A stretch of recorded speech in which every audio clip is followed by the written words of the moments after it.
박근혜 최순실 게이트가 벌어지며 촉발된 집회이며 주된 요구는 박근혜 대통령의 퇴진이었다. 그 결과 소수의 사익에 충실하고 부정한 권력을 쌓아온 박근혜 정부는 대다수 국민들의 분노와 헌법에 따른 정당한 절차에 따라 무너졌고, 탄핵된 대통령인 박근혜를 비롯한 관련 인물들은 수감되어 재판에 오르게 되었다.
과학은 단지 재현하는 지식이 아니라 실험실의 안과 밖을 넘나들면서 과학자가 다양한 인간 및 비인간 행위자들을 조밀하게 묶어내는 연결망 구축의 실천입니다. 어떤 주장이 사실로 구성되는 것은 그 주창자가 중요한 타자들과 동맹 또는 연결망을 맺는 것입니다.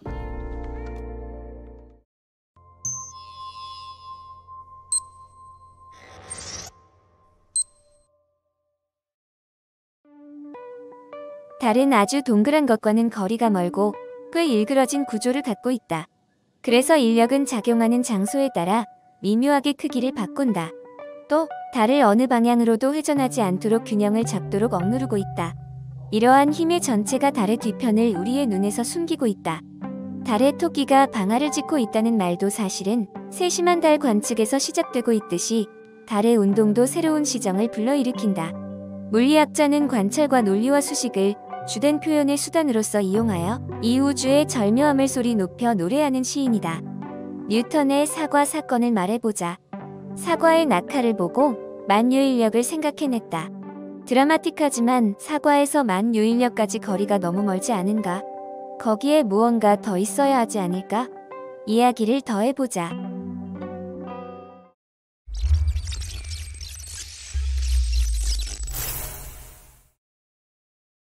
뉴턴은 단지 사과가 떨어지는 것을 보고 만류 인력의 법칙을 발견한 것이 아닙니다. 사과가 떨어진다면 달도 떨어져 내리고 이 둘 사이에는 스케일의 차이 이외에 어떤 본질적인 차이도 없는 것을 확인한 그 상징이 사과나무 사건이었습니다. 야구장에서 홈런볼이 어둠 속으로 일직선으로 사라져가는 것을 볼 때 아득히 태양계 끝으로 여행을 떠나간 혹성 탐사 위성 보이저를 생각해냅니다. 그리고 TV를 관전 중이라면 그 리모컨을 무심코 아래로 떨어뜨렸을 때 달도 같은 힘으로 같은 비율로 지구의 중심을 향해 떨어지고 있구나 라고 느끼길 바랍니다. 그 뉴턴이 그랬듯이.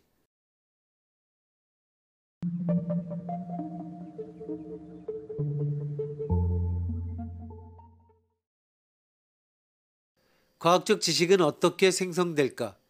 이에 대한 설명은 과학 철학적 관점에 따라 달라질 수 있습니다.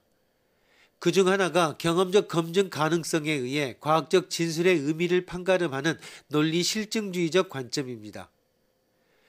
연어의 회귀에 대한 연구 과정을 통해 과학 지식의 생성 과정을 논리 실증주의적 관점에서 살펴봅시다.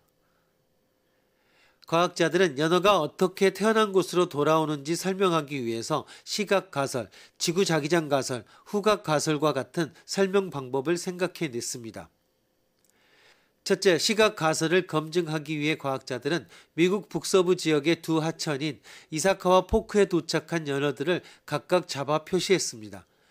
그런 다음 잡은 연어들을 두 집단으로 나누어 한 집단은 눈을 가리고 다른 집단은 눈을 가리지 않은 채 두 하천이 만나는 지점보다 하류인 담수에 방류했습니다.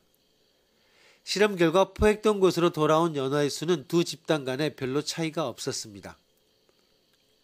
둘째, 과학자들은 비둘기가 지구 자기장을 이용하여 집을 찾는다는 것에 착안해 연어도 지구 자기장을 이용한다는 가설을 생각했습니다.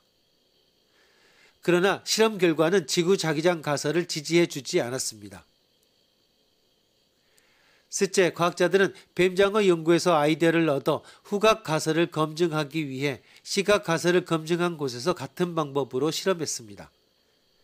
두 하천에서 연어를 잡아 한 집단은 코마개를 하고 다른 집단은 코마개를 하지 않았습니다. 이 연어들을 방류한 후 산란을 위해 담수를 거슬러 오르는 연어들을 처음 포획한 곳에서 재포획했습니다. 그들은 코마개의 유무와 처음 포획된 장소에 따라 재포획된 연어들을 분류해 통계적으로 가설이 지지된다는 사실을 알았습니다. 많은 과학자들은 이와 같은 과정을 통해 새로운 지식을 생성합니다. 새로운 과학적 지식은 이러한 순환적 과정의 결과로 생성됩니다. 이때 가설은 실험과 관찰에 의해 검증되므로 매우 중요한 의미를 지닙니다. 논리 실증주의자들이 과학과 비과학을 구분하는 중요한 기준으로 검증 가능성을 설정하는 것도 이 때문입니다.